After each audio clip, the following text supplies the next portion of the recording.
Alright, today's quick tutorial video is on reed cages and installing reeds.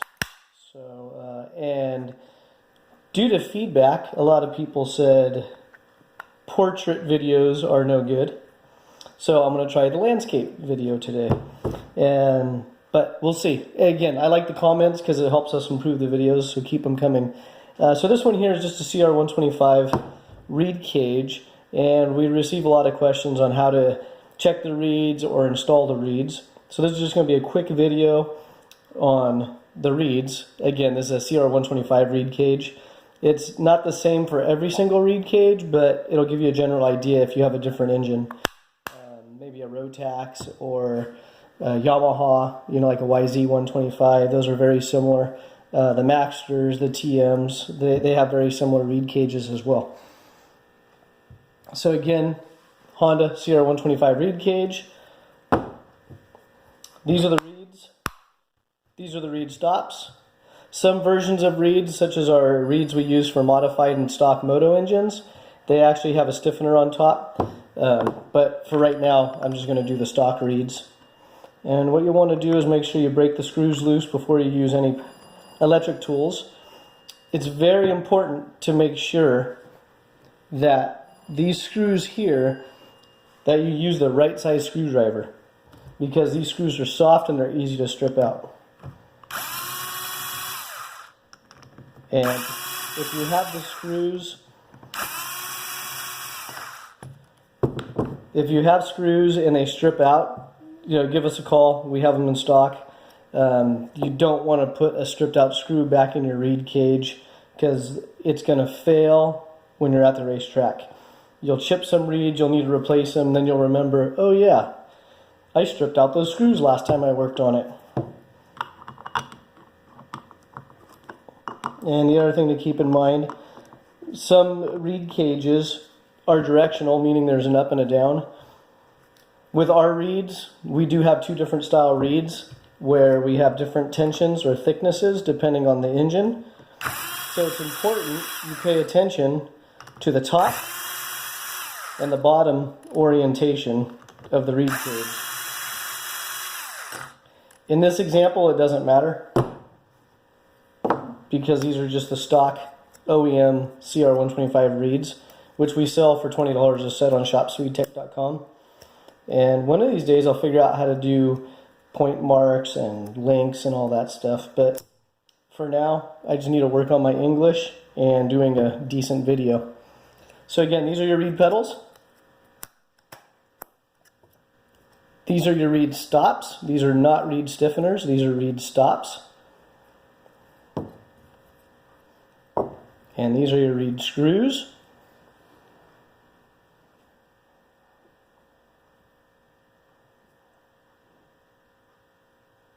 And this is your reed cage.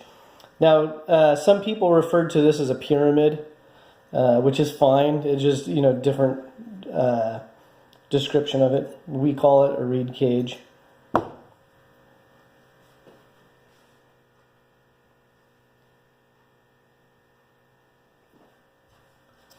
And so when you're checking the reeds, you want to look at the corners. Many times the corners will start to fray, and they'll leave out little webbings or little fingerlings. The actual material, the carbon material, becomes delaminated. So if that's the case, you want to replace it. Most of the reeds on the market are also directional, meaning there's a top and a bottom. And that is going to indicate the curvature. So on the Honda reeds, Carbon-Tech, Boysen, a lot of the manufacturers will put a little notch on the reed cage. I'm sorry, that's not the reed cage, on the reed. I'm not paying attention to my own words. And on the Honda reed stop, there's also a notch. So on the Hondas, that notch is usually in the right-hand corner. So there's the notch. That should indicate the curvature of the reed. If there's a little bit of an air gap, about the thickness of the reed, that's okay. But if it's curved or twisted, you'll want to replace that reed. And this reed cage has 3 screws on each side. You got the reed stop. Sometimes it helps to have a magnetic tip on your screwdriver.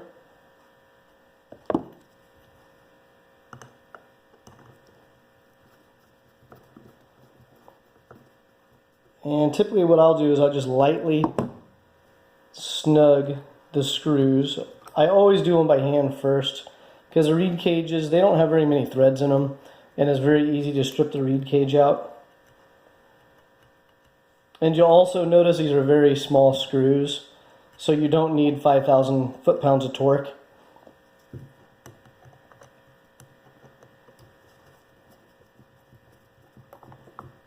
So just lightly snug them up. So I have those, again, lightly snugged. And you'll notice on this reed, they just have round holes. So there's still a little bit of variance in there for adjusting and fine-tuning, but not for engine tuning. It's just to make sure the reed sets properly on the reed cage. So if you have one that's slotted, for example, some of our TM reeds or our modified Honda reeds, we slot these, and we also slot the stiffener so we can actually change the tension. Check with your engine builder, or just switch to us, and we'll give you the right settings. That would be fine too. And I like to use a small screwdriver at the base just to gently move the reed into place. And what you're looking for on the reed cage, you want to double check that you have the cutout on the right hand corner on the 125. If it doesn't have any cutouts, you can lay them on a flat surface, and whatever way it curves, you want the curvature of the reed to seal the top of the cage or the pyramid. You also want the reed to line up as equal and parallel as possible with the side of the reed cage. You don't want the reed twisted like this, where one side is hanging over more than the other.